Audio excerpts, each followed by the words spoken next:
കാട്ടുപന്നികൾ കർഷകർക്കൊരു വലിയ ശല്യമാണ്. ചിലപ്പോൾ കാടിറങ്ങി വരുന്ന ഒരു പറ്റം കാട്ടുപന്നികൾ കർഷകന്റെ വിള നശിപ്പിക്കും. ഇതിനെ നേരിടാനുള്ള ഒരേ ഒരു മാർഗം വനംവകുപ്പിന്റെ അനുമതിയോടെ വെടിവെച്ച് കൊല്ലുകയാണ്. എന്നാൽ ഇതിന്റെ നൂലാമാല മറികടക്കാൻ ചിലർ വൈദ്യുതി കെണികൾ ഒരുക്കും. ഇതിൽ പെടുന്നതോ സാധാരണക്കാരും.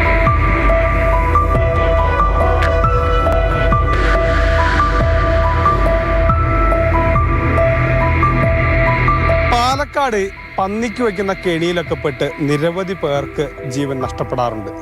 അതിലൊരാളാണ് ലക്കിടി സ്വദേശിയായ രാധാകൃഷ്ണൻ.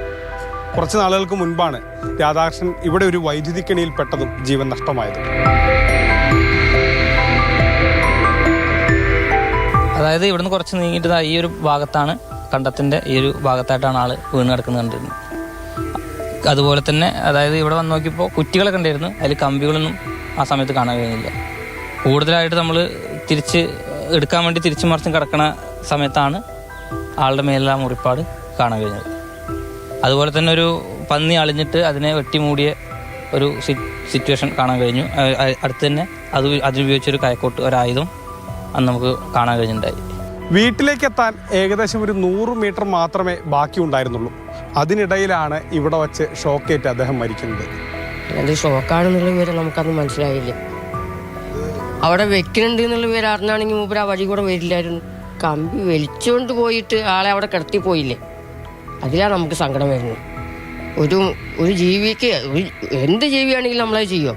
പുള്ളിക്കാൻ ചെക്കന്മാരോട് ആശുപത്രി കൊണ്ടുപോടാ, പിടിക്കട, കയറ്റി കിടത്തടാന്ന് 2:30 മണി വരെ ആ വെള്ളത്തിൽ തന്നെ കിടക്കേണ്ടി വന്നു. അതിലാണ് സങ്കടം. കുടുംബത്തിനിപ്പോഴും സംശയമാണ്, ഒരാൾക്ക് മാത്രം ഇതൊക്കെ ചെയ്യാൻ കഴിയുമോ? ഇത് കാര്യമായിട്ടുള്ള നടപടിയൊന്നും നടന്നിട്ടില്ല എന്നുള്ളൊരു മാനസിക ഭാവന നമുക്കുള്ളത്. ഒന്നിൽ കൂടുതൽ ആൾക്കാരുണ്ട്, സഹായികളുണ്ട് എന്നെല്ലാം വളരെ വ്യക്തമാണ്. അതായത് ആൾക്കാർക്കും നമുക്ക് വ്യക്തമായിട്ടുള്ള കാര്യമാണ്. പക്ഷേ പിടിച്ചത് ഒരാളെയാണ്, അയാൾ പുറത്തു വന്നു. ഇത്തരം വൈദ്യുതി കെണികൾ വളരെ അപകടം പിടിച്ചതാണ്. കണ്ടില്ലേ, ഈ കുടുംബത്തിന്റെ എല്ലാ പ്രതീക്ഷകളും സ്വപ്നങ്ങളുമാണ് അത് തകർത്തത്.